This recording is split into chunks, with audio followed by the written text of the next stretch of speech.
আর মাত্র কয়েকদিন পরেই পুজো, পুরো মুখের মধ্যে ট্যান পড়ে গিয়েছে, মুখের মধ্যে কোনো গ্লো নেই, পার্লারেও যাবার মতো সময় নেই, পুজোর আগে ত্বকের জেল্লাভ ফিরে পেতে চাও, তাহলে আমি যেভাবে টক দইকে ব্যবহার করছি সেইভাবে একবার ব্যবহার করে দেখো। পুজোর মাত্র আর কয়েকদিন বাকি, তার মধ্যেই কিন্তু তোমাদের মুখের মধ্যে সে হারানো জেল্লাভ ফিরে পাবে। তো ভিডিওটাকে স্কিপ না করে প্রথম থেকে শেষ অবধি দেখতে থাকো। 3 স্টেপ একটা টক দইয়ের ফেসিয়াল আজকে আমি তোমাদের সঙ্গে শেয়ার করবো। তো তার আগে বলবো, এখনো পর্যন্ত যারা চ্যানেলটিকে সাবস্ক্রাইব করো তার চ্যানেলটিকে অবশ্যই সাবস্ক্রাইব করে রাখো। তো চলো বন্ধুরা, ঝটপট করে আজকে রেমেডিটা দেখে নাও।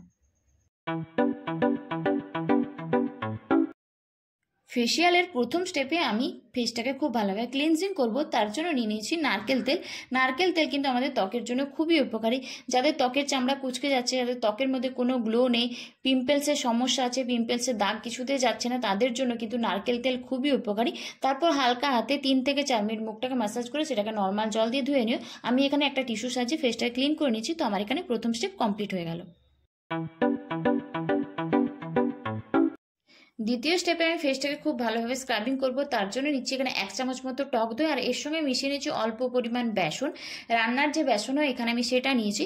তারপর টক দই আর বেসন দুটোকে একসঙ্গে খুব ভালোভাবে মিশিয়ে নিই 3 থেকে 4 মিনিট হালকা হাতে মুখটা খুব ভালোভাবে স্ক্রাবিং করব। স্ক্রাবিং করার ফলে আমাদের মুখের মধ্যে থাকা ব্ল্যাক হেডস এবং হোয়াইট হেডসের সমস্যা কিন্তু খুব সহজে দূর হয়ে যাবে।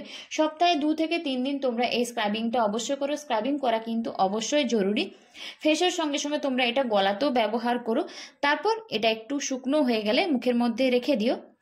3 থেকে 4 মিনিট যখন দেখবে মাসাজ করা হয়ে গেছে, তারপর সেটাকে নর্মাল জল দিয়ে ধুয়ে নিও। তো আমার এখানে 3 থেকে 4 মিনিট মাসাজ করা হয়ে গেছে। এরপর আমি একটা টিস্যু সাজিয়ে ফেসটাকে খুব ভালোভাবে ক্লিন করে নিচ্ছি। তো আমার এখানে দ্বিতীয় স্টেপ কিন্তু কমপ্লিট হয়ে গেল। তোমরা চাইলে এই দ্বিতীয় স্টেপটাকেও শুধু ফলো করতে পারো।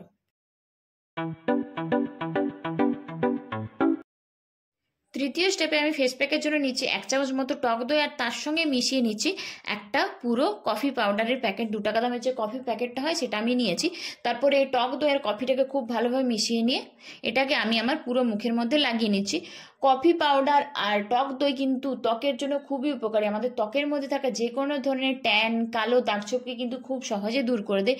ফেসের সঙ্গে সঙ্গে তোমরা এটা গলাতে, হাতে, পায়েও কিন্তু ব্যবহার করতে পারো। তো আমি এটা আমার পুরো মুখের মধ্যে লাগিয়ে নিচ্ছি। ফেসের সঙ্গে সঙ্গে আমি আমার গলাতেও ব্যবহার করছি, কারণ অনেক সময় আমাদের গলার মধ্যেও কালো দাগ হয়ে যায়, গলাতেও ট্যান পড়ে যায়। তারপর এটাকে 15 থেকে 20 মিনিট মুখের মধ্যে রেখে দিও। যখন দেখবে এটা পুরোপুরি শুকনো হয়ে গেছে, তারপর সেটাকে নর্মাল জল দিয়ে ধুয়ে নিই। তো এটাই ছিল আজকের একটা ছোট্ট 3 স্টেপ টক দইয়ের ফেসিয়াল। তো রেমেডিটা তোমরা অবশ্যই বাড়িতে ট্রাই করে দেখো এবং রেজাল্ট কেমন পেলে সেটা নিচে অবশ্যই কমেন্টস করে জানিও। তো আমার এটা কিছুক্ষণ রাখা হয়ে গেছে। এরপর আমি এটাকে একটা টিস্যুর সাহায্যে খুব ভালোভাবে ক্লিন করে নিচ্ছি। আর সব শেষে তোমরা যে কোনো ধরনের একটা ময়েশ্চারাইজার এবং সানস্ক্রিন কিন্তু অবশ্যই ব্যবহার করে নিও। তো চলো বন্ধুরা, আজকের মতো এইটুকু, আবারও চলে আসবো নতুন কোনো ভিডিও নিয়ে। ততক্ষণের জন্য সকলে খুব ভালো থেকো, সুস্থ থেকো এবং রেমেডিটা কিন্তু অবশ্যই ট্রাই করে দেখো এবং রেজাল্ট কেমন পেলে সেটা নিচে অবশ্যই জানিও।